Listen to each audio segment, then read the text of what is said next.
Hello friends, I study online channel में आपका स्वागत है। आज हम बात करेंगे आयनिक सॉलिड से रिलेटेड जो इंपॉर्टेंट क्वेश्चंस हैं उनके बारे में। तो चलिए देखते हैं।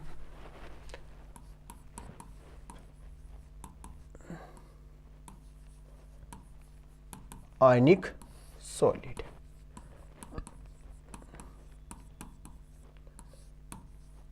आयनिक ठोस, इससे रिलेटेड जो भी अपने पास इंपॉर्टेंट क्वेश्चंस हैं उनके बारे में हमें बात करनी है। अब नॉर्मली हम बात करेंगे सबसे पहले इनके क्वेश्चंस के बारे में कि भाई यहाँ कौन कौन से क्वेश्चन पूछे जा सकते हैं। सबसे पहले हम बात करें तो यहाँ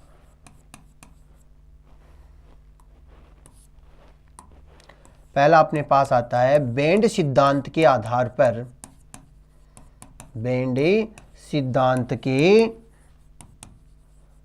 आधार पर चालक,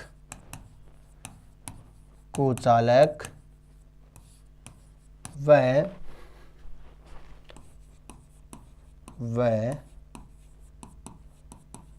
अर्धचालक पदार्थ के लिए क्या कहा गया?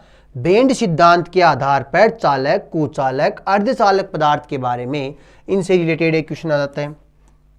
दूसरा हम बात करें जालक ऊर्जा, जालकी ऊर्जा, यहां से भी क्वेश्चन पूछा जाता है। तीसरा हम बात करें तो ये कह रहा है बॉर्न हेबर चक्र।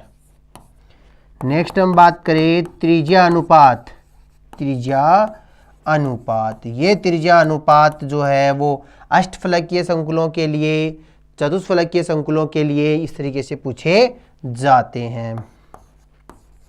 दोष, दोष में अपने पास फ्रेंकल और शॉर्टकी, जिसको हम ये कह सकते हैं स्टाइकियोमेट्रिक और नॉन स्टाइकियोमेट्रिक, दोनों प्रकार के दोष की हम बात कर सकते हैं। तो ये कह रहा है दोष के बारे में बात करें तो शॉर्टकी और फ्रेंकल दो प्रकार के। तो यहाँ ये कह रहा है बेंड सिद्धांत के आधार पर चालक, कुचालक, अर्धचालक पदार्थों के बारे में। दूसरा जालक ऊर्जा, बॉर्न हेबर चक्कर, त्रिज्या अनुपात और दोष, ये सारे के सारे क्वेश्चंस यहाँ से पूछे जा सकते हैं। अब इनके अलावा और क्वेश्चन कौन कौन से, इनके अलावा भी अगर बात करी जाए तो इसमें साथ में अपने पास जैसे हाइड्रोजन बॉन्ड कितने प्रकार के होते हैं और कौन से होते हैं वो भी आता है। वांडरवाल बॉन्ड जो है उसके बारे में पूछा जा सकता है। त्रिज्या अनुपात क्या होते हैं, समन्वय संख्या क्या होती है, वो भी पूछा जा सकता है। तो यहाँ सबसे पहले कि भाई इस जो आयनिक ठोस या आयनिक सॉलिड जो चैप्टर था उसको डिटेल से हमने देखा था, वहाँ हमने हर एक पॉइंट के बारे में बात की है। अब यहाँ हम बात कर रहे हैं ओनली इंपॉर्टेंट क्वेश्चन जो एग्जाम में आने लायक है। तो सबसे पहले हम बात करेंगे यहाँ समन्वय संख्या। तो समन्वय संख्या होती क्या है, समन्वय संख्या होती क्या है, क्या लिखोगे? किसी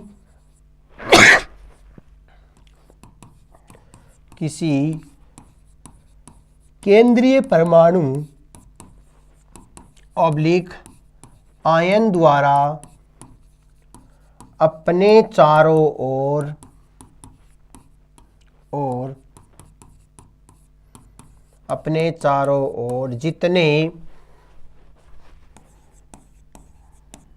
जितने परमाणु या समूह है, क्या कह रहा है? किसी केंद्रीय परमाणु या आयन द्वारा अपने चारों ओर जितने परमाणु या समूह को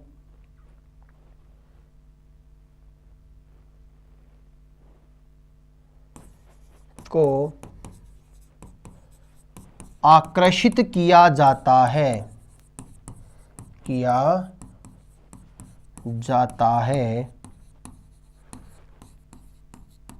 उनकी संख्या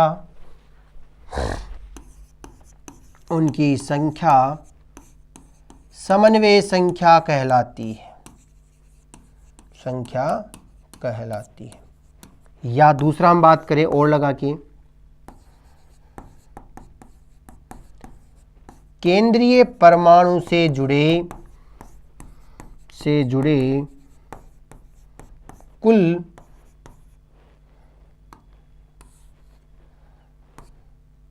क्या है, केंद्रीय परमाणु से बंधे कुल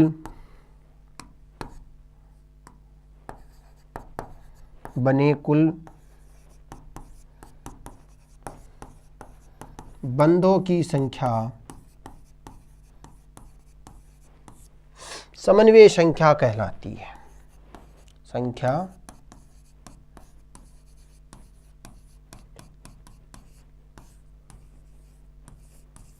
संख्या कहलाती है। कौन सी संख्या? समन्वय संख्या कहलाती है। ये अपने पास में आ गया कि किसी केंद्रीय परमाणु आयन द्वारा अपने चारों ओर जितने परमाणु को जोड़ते हैं उनकी संख्या समन्वय संख्या, या केंद्रीय परमाणु से बंधे हुए बंधों की संख्या भी क्या है, समन्वय संख्या कहलाती है। अब सबसे पहले हम बात करेंगे बैंड थ्योरी, बैंड सिद्धांत। अब ये बैंड सिद्धांत क्या कहता है, क्या किस प्रकार का होता है, वो हमें यहां देखना है।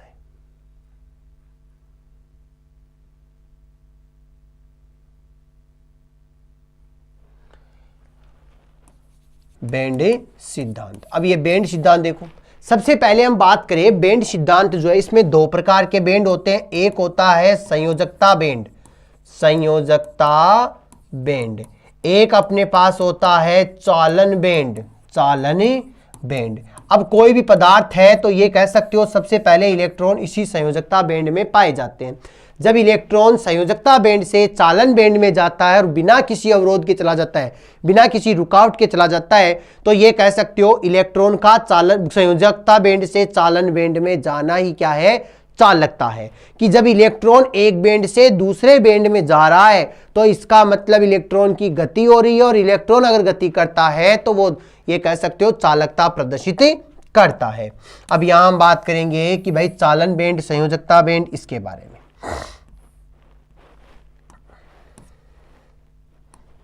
सबसे पहले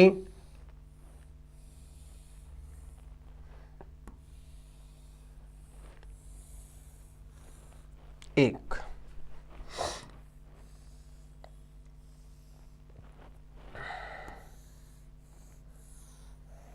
दो,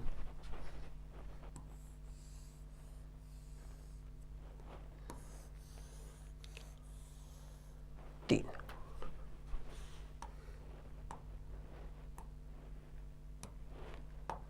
देखो नीचे वाले बैंड को हमने कहा संयोजकता बैंड या संयोजी बैंड, ऊपर वाले बैंड को हम कहते हैं चालन बैंड। ये भी अपने पास क्या कह रहा है, चालन बैंड। और यह अपने पास क्या आ गया,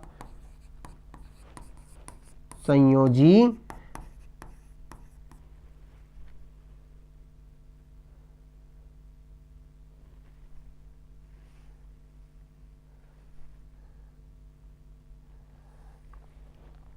बैंड। यह अपने पास क्या आ जाएगा, चालन बैंड,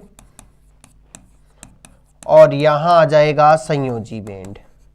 हमने कहा संयोजी बैंड में क्या होते हैं, इलेक्ट्रॉन होते हैं। ये भी अपने पास इलेक्ट्रॉन होते हैं, और यहां भी इलेक्ट्रॉन होते हैं। अब देखो सबसे पहले हमने बात करी कि जब कोई भी पदार्थ है, कोई भी पदार्थ के संयोजी बैंड में क्या है, इलेक्ट्रॉन है। यानी संयोजी बैंड में क्या पाया गया, इलेक्ट्रॉन पाया गया। अब इलेक्ट्रॉन अगर पाया जा रहा है,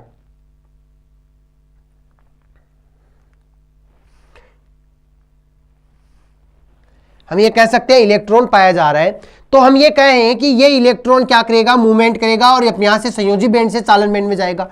लेकिन संयोजी बैंड और चालन बैंड के बीच में जो ऊर्जा अंतराल दे रखा है, एनर्जी डिफरेंस दे रखा है, वो क्या है, बहुत ही कम है। बहुत ही कम होने के कारण संयोजी बैंड के इलेक्ट्रॉन इजीली चालन बैंड में चले जाते हैं। भाई ये कह सकते हो संयोजी बैंड के इलेक्ट्रॉन इजीली चालन बैंड में चले जाते हैं, और जब इलेक्ट्रॉन संयोजी बैंड से चालन बैंड में जाता है तो वो पदार्थ क्या कहलाएगा, चालक कहलाएगा। वो पदार्थ क्या है, चालक, और उसमें कौन सा गुण है, तो उस पदार्थ में हम ये कह सकते हैं चालकता का गुण है। वो पदार्थ कैसा है, चालकता प्रदर्शित करेगा, कंडक्टिविटी शो करेगा। तो ये तो हम लिख सकते हैं कि जब संयोजी बैंड और चालन बैंड के मध्य ऊर्जा अंतराल बहुत कम होता है तो संयोजी बैंड के इलेक्ट्रॉन इजीली चालन बैंड में चले जाते हैं, जिससे वो पदार्थ चालकता शो करेगा और वो पदार्थ चालक होगा। अब यहां देखो, इसमें अगर हम बात करें तो डायरेक्ट समझ सकते हैं कि दोनों के बीच में एनर्जी डिफरेंस इसके कंपैरिजन में बहुत ही ज्यादा है।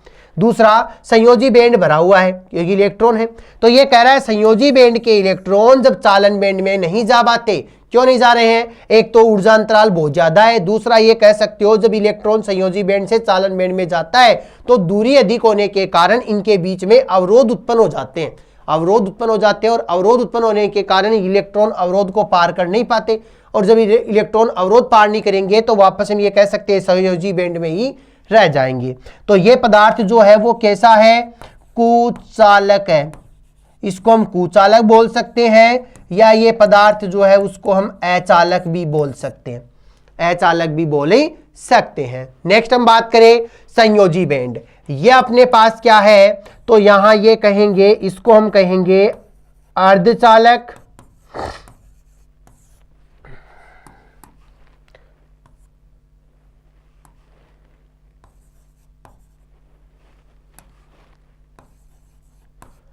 अर्धचालक, या मैं इसी को हम ये कहेंगे उपचालक, अर्धचालक या उपचालक। क्या कह रहा है, अब अर्धचालक क्यों कहा गया, क्योंकि ये जो है वो कुचालक और चालक दोनों के बीच के गुण देगा। क्यों देगा, देखो सामान्यतः हम ये कह सकते हैं इसके कंपैरिजन में डिफरेंस ज्यादा है, इसके कंपैरिजन में डिफरेंस कम है, तो चालक के कंपैरिजन में डिफरेंस ज्यादा है, इसका मतलब इलेक्ट्रॉन इजीली चालन बैंड में नहीं जा पाते।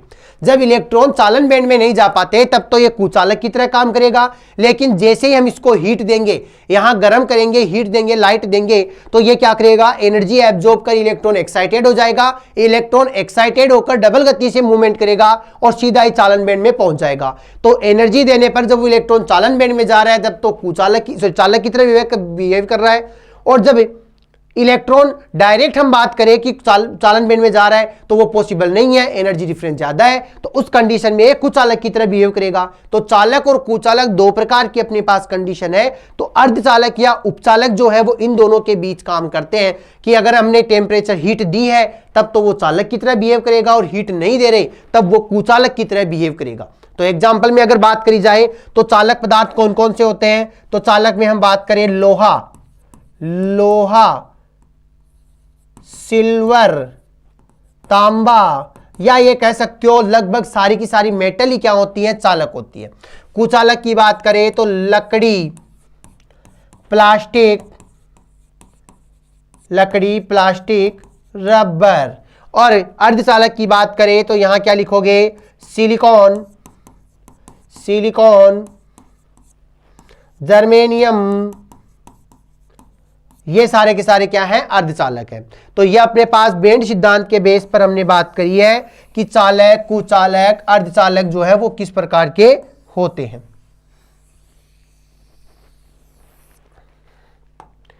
चालक, कुचालक और अर्धचालक जो है वो किस प्रकार के होते हैं। अब नेक्स्ट हम बात करेंगे जालक ऊर्जा, सबसे पहले इस जालक ऊर्जा को यू से रिप्रेजेंट करते हैं, यू से। तो क्या लिखोगे, जालक ऊर्जा वह ऊर्जा होती है, क्या लिखोगे, जालक ऊर्जा वह ऊर्जा होती है। जालक ऊर्जा की बात करें, जालक ऊर्जा वह ऊर्जा होती है जो हम ये कह सकते हैं जो एक मोल क्रिस्टलीय पदार्थ को या एक मोल आयनिक क्रिस्टल को आयनों में पृथक करने के लिए दी जाती है। क्या कह रहा है, जालक ऊर्जा वह ऊर्जा होती है जो एक मोल आयनिक क्रिस्टल को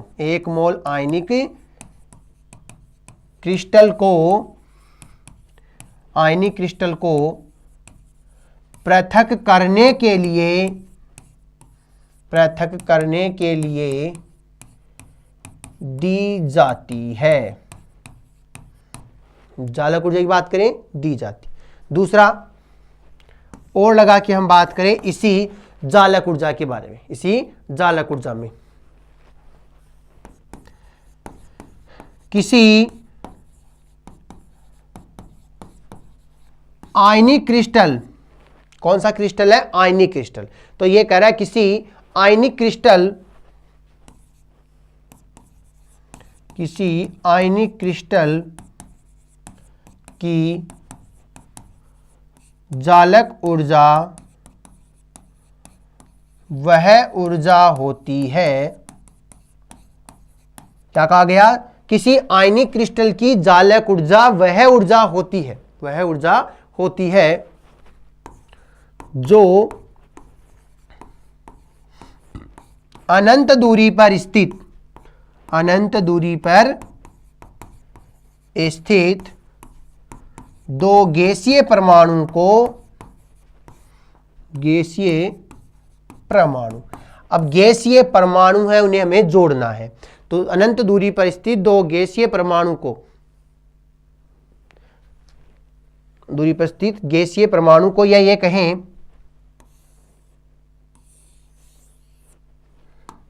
अनंत दूरी पर स्थित गैसीय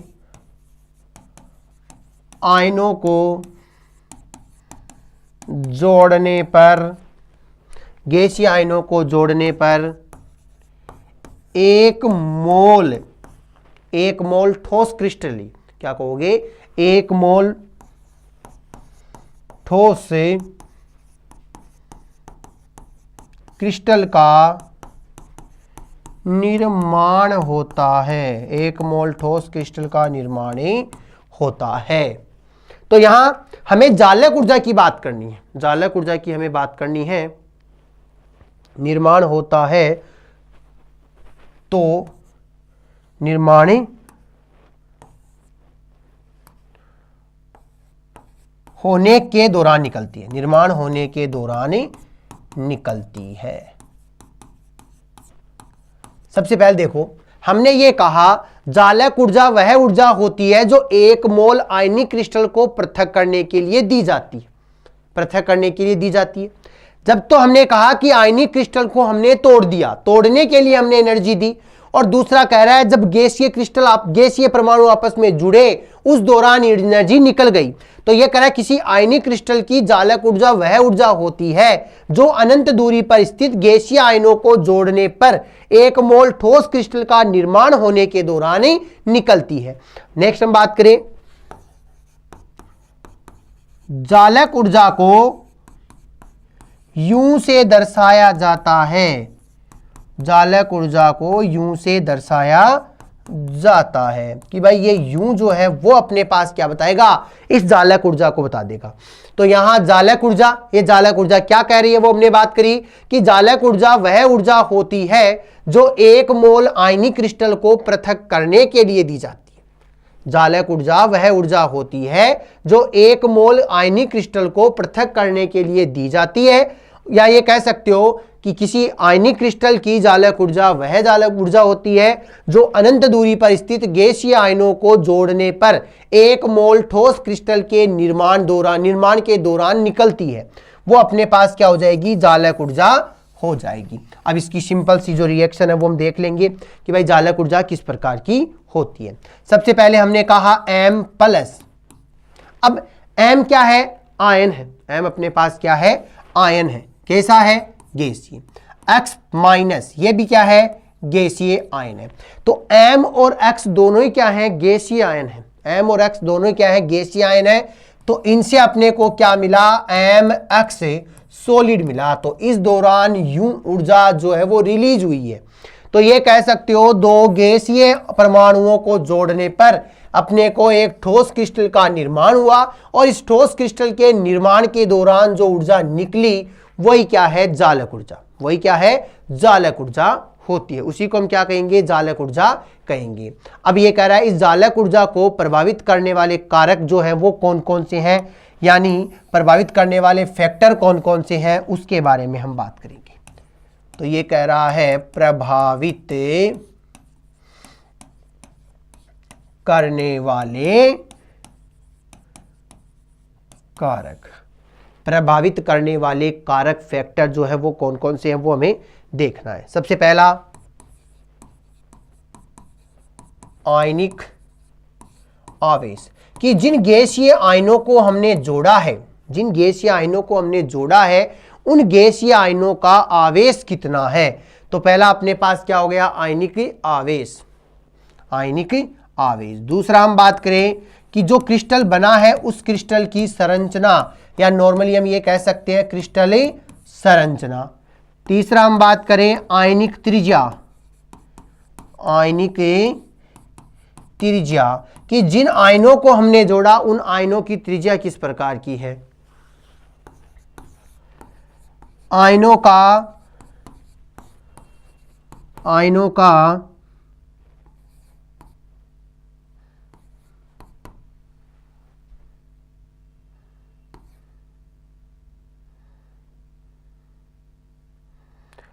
का इलेक्ट्रॉनिक विन्यास, कि जो भी हम आयन ले रहे हैं उनका इलेक्ट्रॉनिक विन्यास किस प्रकार का है।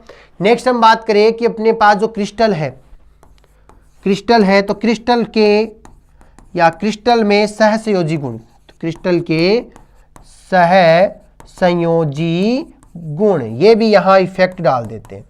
तो ये सारे के सारे फैक्टर हैं जो क्या करेंगे, चालक ऊर्जा को प्रभावित करेंगे। तो इनके बारे में भी डिटेल से हमने क्लासे हुई वहां देखा है, तो वहां देख सकते हैं। अब नेक्स्ट देखो, चालक ऊर्जा से रिलेटेड क्वेश्चन अपने पास था, उसके बारे में हमने बात करी। बैंड थ्योरी थी, उसके बारे में भी हमने बात करी।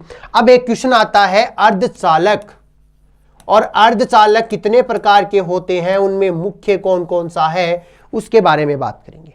सबसे पहला, वे पदार्थ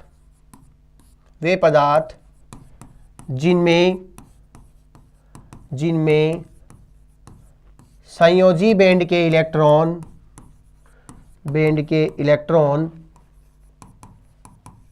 चालन बैंड में नहीं जा पाते तथा कुछ ऊर्जा देने पर यह इलेक्ट्रॉन चालन बैंड में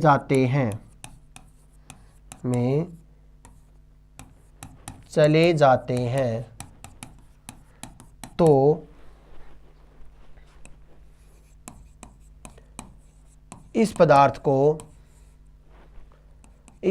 को अर्धचालक कहा जाता है। दूसरा देखो, अर्थात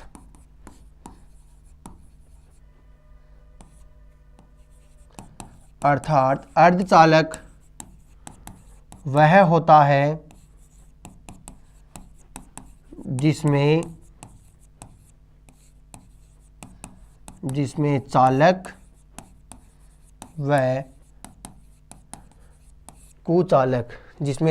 व कुचालक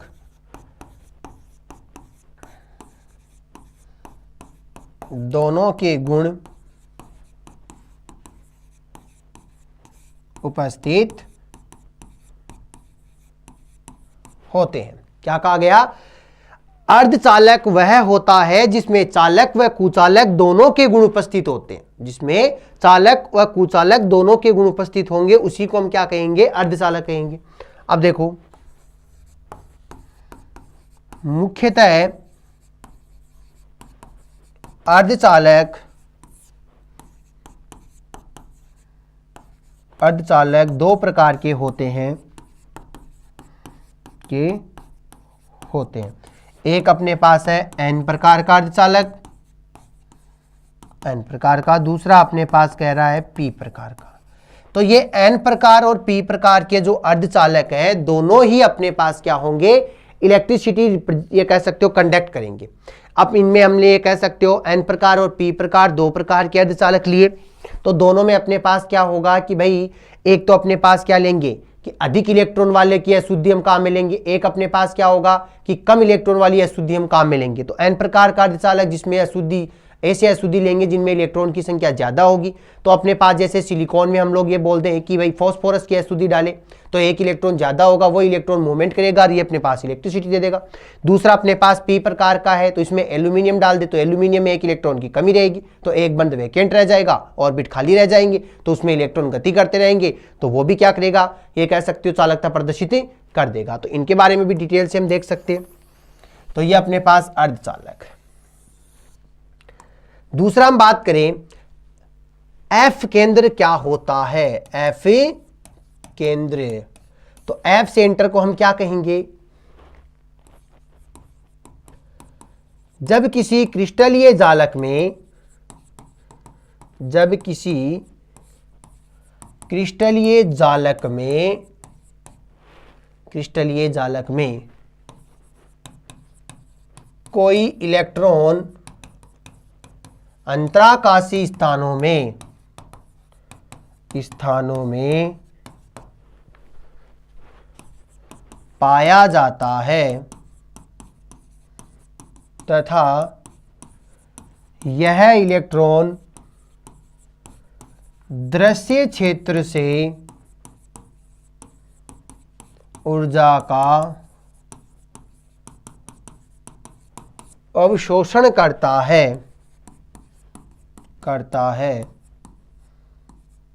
ऊर्जा का अवशोषण करता है तथा रंग प्रदर्शित करता है, रंग प्रदर्शित करता है, तो इसे एफ केंद्र कहते हैं, एफ केंद्र कहते हैं। यह रंग प्रदर्शित करने के लिए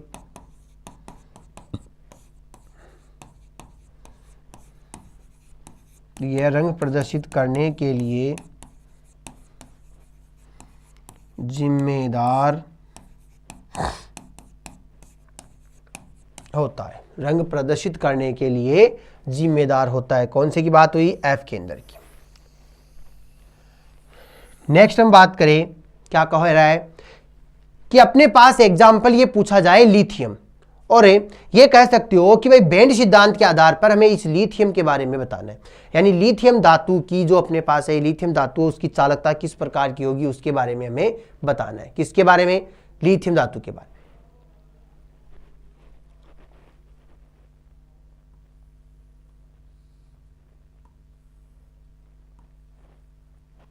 लिथियम धातु, लिथियम धातु क्या कह रही है, लिथियम एटॉमिक नंबर 3, तो ये कह रहा है 1s2 2s1 और 2p0।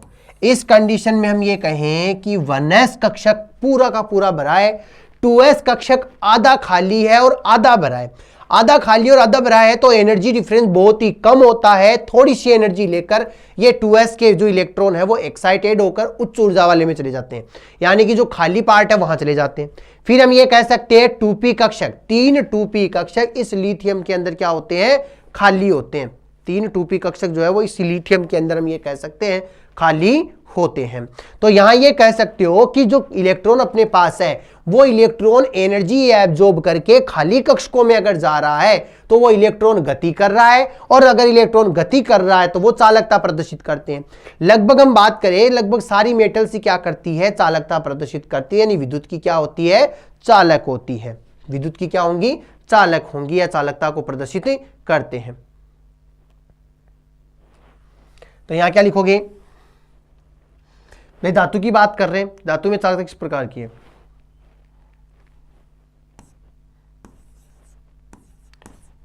यदि किसी क्रिस्टल में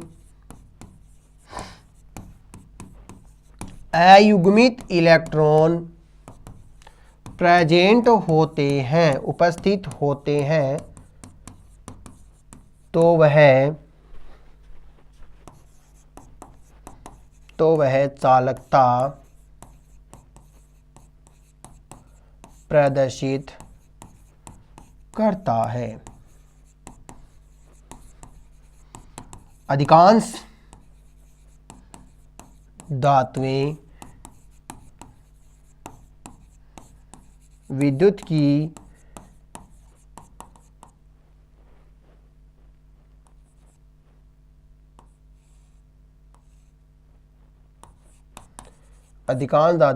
सुचालक होती है तथा धारा का प्रवाह करती है।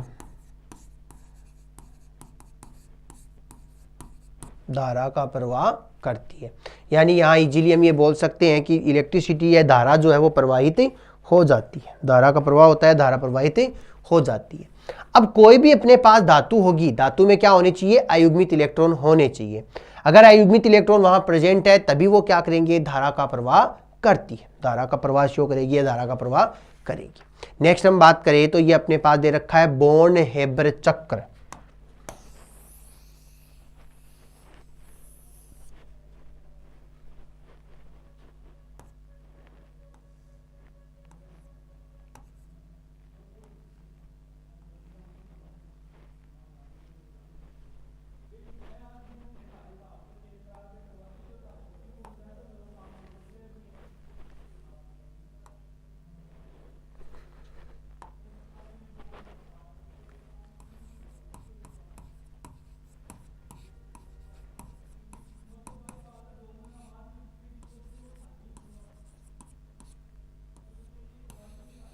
बॉर्न हेबर चक्कर।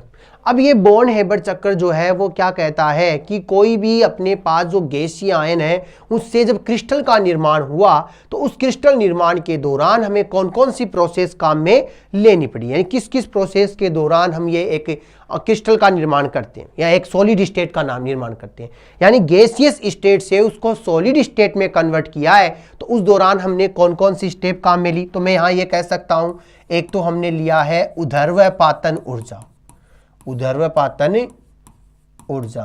दूसरा आयनन ऊर्जा। तीसरा हम बात करें वियोजन ऊर्जा, वियोजन ऊर्जा। क्या कह रहा है? ऊर्ध्वपातन ऊर्जा, आयनाइजेशन एनर्जी यानी वियोजन ऊर्जा, वियोजन ऊर्जा। इसके अलावा हम बात करें कि और कौन कौन सी एनर्जी है और अपने पास में कौन सी एनर्जी है, तो ये कह सकते हो इलेक्ट्रॉन बंधुता, जालक ऊर्जा, जालक ऊर्जा। यानी जालक ऊर्जा हमने बात की है, जालक ऊर्जा भी यहां काम आती है। अब देखो कुछ एनर्जी है वो हमें देनी पड़ रही है और कुछ एनर्जी जो है वो रिलीज हो जाती है। तो जब हम एनर्जी को ऐड करवाएंगे या एनर्जी को रिलीज करवाएंगे तो उसी के दौरान हम बात कर सकते हैं कि भाई वो एनर्जी किस प्रकार से। तो जब दो गैसीय परमाणु आपस में जुड़कर एक सॉलिड का निर्माण करते हैं तो वहां एनर्जी रिलीज होती है और वो एनर्जी जालक ऊर्जा के समान होती है। तो यहां सबसे पहले हम बात करेंगे कि एग्जाम्पल अपने पास कौन सा है? NaCl का। अब ये NaCl ये कह सकते हो सॉलिड स्टेट के अंदर है, जब इसको तोड़ा जाता है तो ये Na प्लस में प्लस का Cl माइनस वो भी अपने पास गैस में आ जाते हैं। तो यहां से हम बात करें कि भाई ये किस प्रकार से बनते हैं उसके बारे में हम बात करेंगे। वही अपना क्या हो जाएगा? बॉर्न हेबर चक्कर हो जाएगा। सबसे पहले मैंने कहा Na solid plus half Cl2 और वो अपने पास क्या है? गैसियस स्टेट में। क्या है? गैसियस स्टेट में। इसको हमने क्या दिया? S क्या है? Sublimation energy. तो ये अपने पास सोडियम जो था वो किस में? गैस में कन्वर्ट हो गया। साथ में ये कह सकते हो कि अपना Cl2 जो है वो गैस में। यानी पहला हमने कहा सब्लिमेशन एनर्जी दी तो जो सोडियम पहले सॉलिड स्टेट में था वो गैसियस स्टेट में कन्वर्ट हो गया। फिर हम बात करें कि इसको हमने दी आयोनाइजेशन एनर्जी। आयोनाइजेशन एनर्जी देते ही ये सोडियम जो है वो प्लस में गैस में कन्वर्ट हुआ, साथ में इलेक्ट्रॉन निकला और यहाँ अपने पास Cl जो है वो गैस में आ गया। यानी सोडियम जो है वो किस में कन्वर्ट हो गया? आयनों में कन्वर्ट हो गया। सोडियम जो है वो इसको हम हाफ Cl2 बोलेंगे कि भैया हाफ Cl2 अपने पास में आ गया। यानी सोडियम जो था वो किस में आ गया? आयनों में कन्वर्ट हो गया। अब आयनों में कन्वर्ट होने के बाद में यहां हमने इसको दे दी D/2 वियोजन ऊर्जा, वियोजन ऊर्जा देंगे तो Na प्लस, प्लस में इलेक्ट्रॉन, साथ में अपने पास Cl जो है वो गैस में आ गया। अब यहां ये कहा गया कि भाई सोडियम तो पहले आयनों में कन्वर्ट हो गया, अब इसका हमने वियोजन और कर दिया, इसका वियोजन और कर दिया, इसको हमने क्या दे दी, यहां ये कह सकते हो पाथ फर्स्ट, इसको हम ये कह सकते हैं पाथ फर्स्ट के अंदर जो E है वो एनर्जी हमने दी, जिससे अपने को Na जो है वो प्लस में और Cl है वो माइनस में, और इन दोनों ही क्या आ गए, गैसियस स्टेट में, क्योंकि हमने यही बात कर ली, दोनों किस में है, गैसियस स्टेट में अपने पास में आ गई। Ea अपने पास ये कह सकते हो क्या कहेंगे, इसको हम कहेंगे इलेक्ट्रॉन बंधुता, इलेक्ट्रॉनिक बंधुता, क्या कह रहा है इसको, इलेक्ट्रॉन बंधुता। अब ये दोनों गैस में है, तो हमने बात की अभी कि जब दो, ये कह सकते हो अनंत दूरी पर स्थित गैसीय आयनों को आपस में जोड़कर एक क्रिस्टलीय ठोस का निर्माण किया जाता है, या एक मोल ठोस क्रिस्टलीय ठोस का निर्माण किया जाता है, तो उस दौरान जालक ऊर्जा निकल जाती है। तो यहां से -U जालक ऊर्जा निकल गई, और ये जालक ऊर्जा निकलते ही अपने पास क्या बन गया, NaCl, वो भी किसमें, सॉलिड में। NaCl जो है वो किसमें बन गया, सॉलिड में अपने को प्राप्ति हो गया। और इस दौरान ये कह सकते हो, इसको हम कहेंगे -Q, और ये जो पाथ अपने पास है वो पाथ कौन सा हो गया, सेकंड, यानी दो पथ अपने पास है, दो प्रोसेस हो गई, दो पथ हो गई। दो पथ के दौरान हम बात कर सकते हैं कि भाई कौन कौन सी एनर्जी अपने पास में है, किस प्रकार का है, वो हम देखें। तो ये अपना क्या कहलाएगा, इसको कहेंगे बॉर्न हेबर चक्र। ये पूरा का पूरा क्या कहलाया, बॉर्न हेबर चक्र कहलाया। यानी बॉर्न हेबर चक्र किस प्रकार होता है वो हम यहां देख सकते हैं। अब देखो इनको क्या क्या कहेंगे वो। एस क्या है, तो इसको हम कहते हैं ऊर्ध्वपातन ऊर्जा, इसको हम कहेंगे आयनन ऊर्जा, इसको हम कहेंगे वियोजन ऊर्जा, इसको हम कहेंगे इलेक्ट्रॉन बंधुता, और इसको अपने पास आ गया जालक ऊर्जा, जालक ऊर्जा। अब क्या रह गया, -Q, क्या कह रहा है, -Q। तो यहां ये कह सकते हो कि ये एनर्जी किस प्रकार की आई, एनर्जी जो है वो किस प्रकार की आई।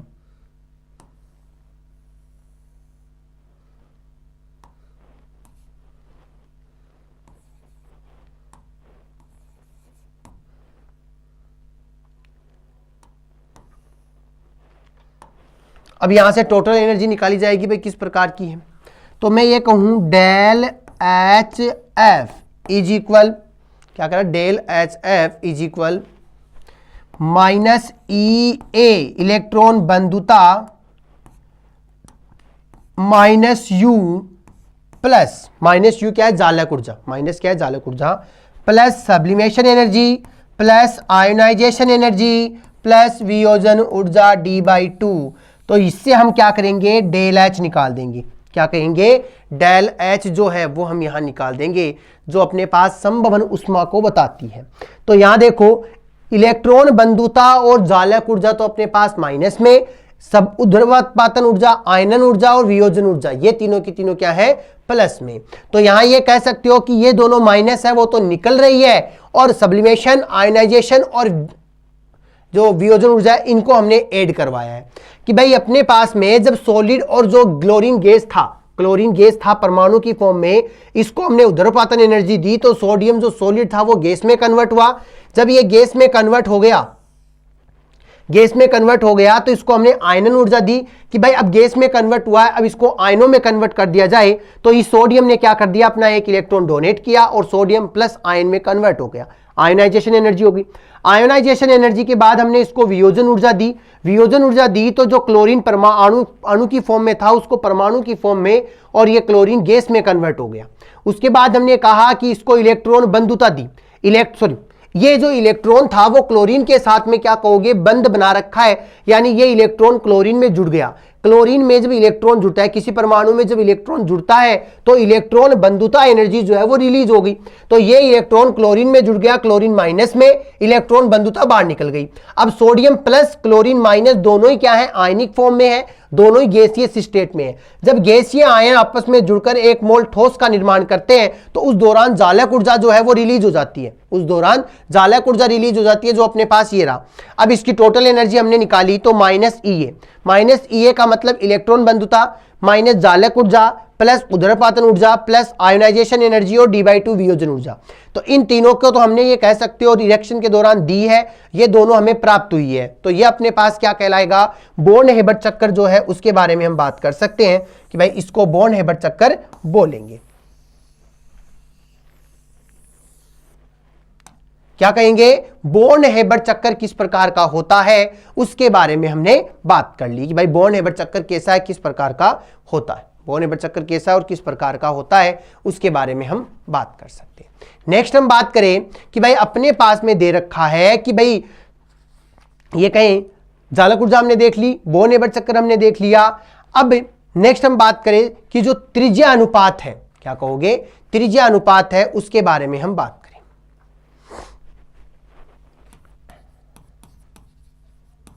त्रिज्या अनुपात, और वो भी हम ये कह सकते हैं किसके लिए, त्रिज्या अनुपात की बात कर रहे हैं कि भाई त्रिज्या अनुपात क्या होता है और किसके लिए हम बोल सकते हैं वो हम देखेंगे। तो ये कह रहा है कि चतुष्फलकीय ज्यामिति, चतुष्फलकीय ज्यामिति या ये कहें एक आयनिक यौगिक में चतुष्फलकीय ज्यामिति के लिए त्रिज्या अनुपात की वैल्यू किस प्रकार से निकाली जाती है। तो सबसे पहले हमें क्या चाहिए, एक चतुष्फलक का निर्माण हमें करवाना है। तो चतुष्फलक किस प्रकार बनेगा वो देखो।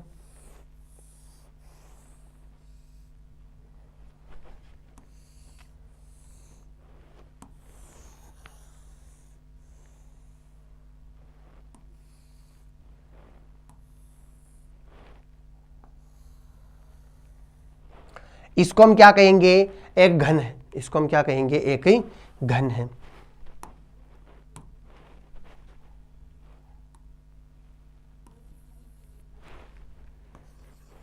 हमें क्या करना है, एक चतुष्फलक का निर्माण करवाना है। एक चतुष्फलक हम बना सकते हैं तो वो किस प्रकार बन सकता है वो देखो। तो यहां सबसे पहले मैंने इसको यहां ऐड करवाया, यहां ऐड करवाया, यहां ऐड करवाया और ये यहां ऐड करवा दिया और ये अपने पास में आ गया। इसको हम क्या कहेंगे, चतुष्फलक कहेंगे। अब ये वाला जो पॉइंट है वो यहां मिल सकता है,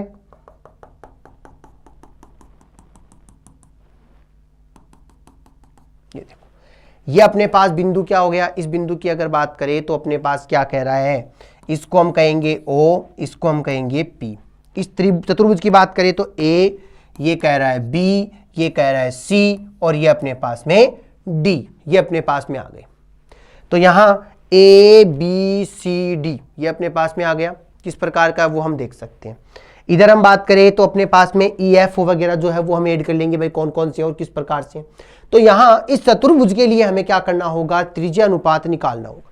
तो सबसे पहले चतुर्भुज है, इसके अंदर हम बात करें कि भाई अपने पास में एक तो सेंटर पॉइंट धनायन की बात कर ले, या O बिंदु दे रखा है जो OP अपने पास में है। फिर दूसरा चतुर्भुज कौन सा है, ABCD है, जिसमें 4 बिंदु ABCD अपने पास में दे रखे हैं। तो इसे ये कह सकते हो, इससे हम क्या करते हैं, चतुर्भुज की वैल्यू निकालते हैं। चतुर्भुज की वैल्यू हम निकाल सकते हैं कि भाई इस धनायन से ये डिस्टेंस है, धनायन से ये डिस्टेंस है, किस प्रकार की होती है, कैसे कैसे हम इनको निकाल सकते हैं, कौन सी रेखा किस पर लंब है। जैसे AD के ऊपर हम बात करें, OP जो है वो लंब है, AD पर हम बात करें तो ये लंब है, तो इसकी जो डायरेक्शन वगैरह है वो निकाली जा सकती है। तो ऐसे क्वेश्चन भी पूछे जा सकते हैं कि भाई त्रिज्या अनुपात किस प्रकार से होता है। तो वो चतुष्फलकीय के लिए भी आ सकता है, अष्टफलकीय के लिए भी पूछा जा सकता है। इसी प्रकार इंपॉर्टेंट क्वेश्चंस के अंदर अपने पास आता है फायांस नियम, फायांस नियम, ध्रुवणता एवं ध्रुवण क्षमता। इस ध्रुवणता और ध्रुवण क्षमता से भी रिलेटेड क्वेश्चन पूछे जाते हैं कि ध्रुवणता और ध्रुवण क्षमता क्या होती है, उससे क्वेश्चन भी पूछे जाते हैं। नेक्स्ट हम बात करें इंपॉर्टेंट क्वेश्चंस के अंदर ही तो ये अपने पास आ गया दोष। कौन से दोष? क्रिस्टलीय दोष, क्रिस्टलीय दोष। तो सबसे पहले तो बात करें कोई भी क्रिस्टल है, उस क्रिस्टल में दोष आया है तो वो क्यों आया? तो ये कह सकते हो जब भी क्रिस्टल में दोष आता है तो वो क्रिस्टल के निर्माण के दौरान ही आ जाता है। वो क्या आता है? क्रिस्टल के निर्माण के दौरान ही हम बोल सकते हैं कि वो दोष आ जाता है। क्रिस्टल निर्माण के दौरान ही हम बोल सकते हैं कि वो दोष आया। यानी जब क्रिस्टल का निर्माण हुआ, जब क्रिस्टल का निर्माण हुआ उसी दौरान हमें ये दोष जो है या ये जो त्रुटियां हैं वो देखने को मिल सकती है। तो यहां ये कहें क्रिस्टल निर्माण के दौरान जब कोई धनायन है वो निकल रहा था तो उसके साथ ऋणायन भी निकल गया, या ये कहें दोष जो है वो क्रिस्टल के निर्माण के दौरान ही उत्पन्न होते हैं। अब क्रिस्टल के निर्माण के दौरान उसमें दोष है वो किस प्रकार का हो सकता है? हो सकता है कि कोई आयन अब्सेंट रह गया हो, या ये कह सकते हो उसकी ज्योमेट्री सही नहीं हो, या ये कहें और भी कई रीजन हो सकते हैं। तो यहाँ ये कहें कि क्रिस्टल ये दोष जो है वो दो प्रकार के हैं। कौन कौन से? एक अपने पास है स्टाइकियोमीतीय त्रुटि, एक अपने पास क्या कह रहा है? नॉन स्टाइकियोमीतीय त्रुटि या दोष। अब स्टाइकियोमीतीय त्रुटि जो है वो दो प्रकार की है। एक अपने पास होता है शॉटकी, एक होता है फ्रैंकल। शॉटकी और फ्रैंकल, ये दो प्रकार की, ये हमने काफी बार देख लिए, स्कूल के अंदर भी हमने इनको देखा है। नॉन स्टाइकियोमेट्रिक जो दोष है वो हम ये कह सकते हैं कि भाई धातु धनायन के कारण या लवण के कारण ये दोष अपने पास में आ जाते हैं। हम यहाँ इंपॉर्टेंट की अगर बात करें तो अपने पास जब भी दोष आते हैं तो यही दो दोष पूछे जाते हैं, स्टाइकियोमेट्रिक त्रुटि जिसमें शॉटकी और फ्रैंकल। तो ये कह सकते हो, सबसे पहले तो बात करी जाए स्टाइकियोमीतीय त्रुटि क्या होती है। तो ये कहें इस प्रकार की त्रुटि उन क्रिस्टलों में पाई जाती है। कौन सी? स्टाइकियोमेट्रिक त्रुटि की बात कर रहे हैं कि यह इस प्रकार की त्रुटि उन क्रिस्टलों में पाई जाती है जिनमें जो धनायन और ऋणायन है उनका अनुपात तो समान होता है, धनायन और ऋणायन का अनुपात तो समान होता है, लेकिन हम ये कह सकते हैं भाई उनका रेशियो समान है, रेशियो समान है। उसकी जो अपने पास ये कह सकते हो मौलिक जो रासायनिक सूत्र है वो भी क्या होता है? समान होता है, समान ही होता है। लेकिन क्या होता है कि जब धनायन विलुप्त हो रहा था उसी वक्त ये कह सकते हो वहां ऋणायन भी उत्पन्न हो जाता, ऋणायन भी विलुप्त हो जाता है, यानी धनायन के साथ ऋणायन भी विलुप्त हो जाता है, और उसी वजह से अपने को इस प्रकार के जो दोष है वो देखने को मिलते हैं। तो यहां ये कह सकते हैं कि स्टाइकियोमेट्रिक त्रुटि। तो यहां लिखें क्रिस्टल निर्माण के दौरान जब क्रिस्टल का निर्माण हुआ, क्रिस्टल निर्माण के दौरान जब धनायन अपने नियत स्थान से हटकर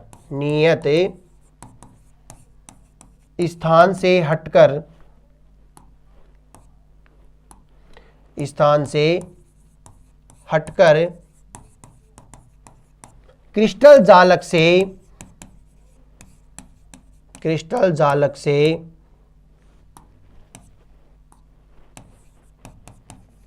बाहर निकल जाता है। क्या कह रहा है? क्रिस्टल निर्माण के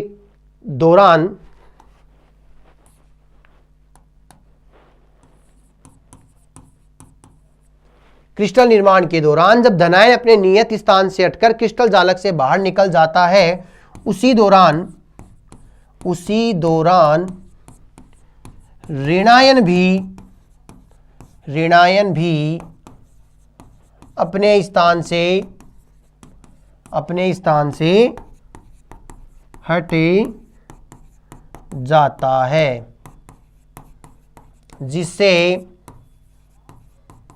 जिससे धनायन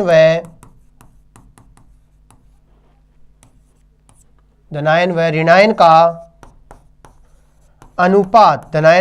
का अनुपात तो समान ही रहता है, परंतु इनके पीछे होल आ जाते हैं, होले आ जाते हैं। अब ये होल जो है वो क्या करेंगे, ये कह सकते हो कि भाई इसी होल के कारण इलेक्ट्रिसिटी यानी धारा का प्रवाह होता है, क्योंकि होल है, होल क्या करते हैं कि सामान अपने पास होता है, तो यहां से इलेक्ट्रॉन निकला दूसरे होल में, तो जब इलेक्ट्रॉन एक अपनी जगह से दूसरे होल में जाएगा तो वो पीछे क्या छोड़ जाएगा, होल छोड़ जाएगा। अब शॉटकी और फ्रेंकल दो प्रकार के इनके मुख्य दोष होते हैं जिनके बारे में एग्जाम में पूछा जाता है कि भाई किस प्रकार से। तो ये कह सकते हो शॉटकी दोष क्या कहता है कि जब जितने धनायन बाहर निकलते हैं उतने ही ऋणायन बाहर निकल जाएं, तो वो अपने पास शॉटकी दोष। फ्रेंकल दोष क्या कहता है कि इलेक्ट्रॉन जो ऋणायन है वो अपने क्या करेगा, नियत स्थान से हटकर उसी क्रिस्टल के अंदर प्रेजेंट होगा, जिससे धनायन और ऋणायन का अनुपात ही सेम रहेगा। तो इस प्रकार हम शॉटकी और फ्रेंकल दोनों दोष के बारे में बात कर सकते हैं कि भाई शॉटकी किस प्रकार का और फ्रेंकल किस प्रकार के होते हैं। नेक्स्ट हम बात करेंगे हाइड्रोजन बॉन्ड के बारे में। हाइड्रोजन बॉन्ड, तो यहां क्या लिखोगे, एक परमाणु का हाइड्रोजन दूसरे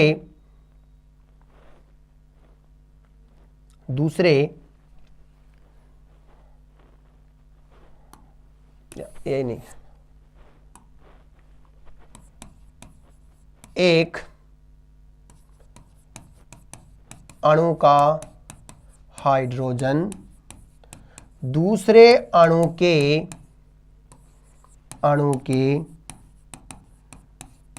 परबल विद्युत ऋणी परमाणु जैसे नाइट्रोजन, ऑक्सीजन, फ्लोरीन के साथ बंध बनाता है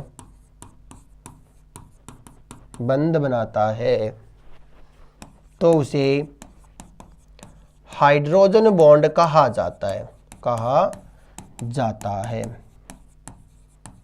यह एक दुर्बल बंध होता है, जिसे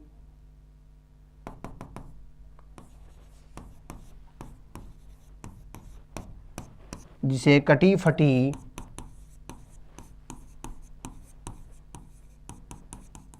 लाइन से दर्शाते हैं। तो एक अणु का हाइड्रोजन दूसरे अणु के प्रबल विद्युत ऋणी परमाणु जैसे नाइट्रोजन, ऑक्सीजन, फ्लोरीन के साथ बंध बनाता है तो उसे हाइड्रोजन बॉन्ड कहते हैं। यह एक दुर्बल बंध है, कटी फटी लाइन से दर्शाते हैं। हाइड्रोजन बॉन्ड दो प्रकार के होते हैं, एक अपने पास कह रहा है फर्स्ट अंतः अणुक हाइड्रोजन बॉन्ड, दूसरा कह रहा है अंतराणुक हाइड्रोजन बॉन्ड। अब इनके एग्जाम्पल देखेंगे कौन कौन से हैं। जैसे ये कह रहा है CH3C डबल बॉन्ड OH, ये क्या करेगा HOCCH3 डबल बॉन्ड O। हमें क्या करना है, ये दो परमाणु हमने लिए जिसमें एक अणु का तो क्या हो जाएगा हाइड्रोजन और दूसरे का क्या है परबल विद्युत ऋणी परमाणु ऑक्सीजन। तो यहां भी हाइड्रोजन और ऑक्सीजन,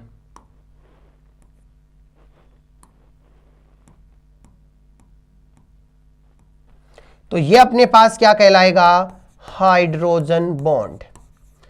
एग्जाम्पल अपने पास किसका है एसिटिक एसिड। एक हम देखते हैं H2O में, तो ये कह रहा है HOH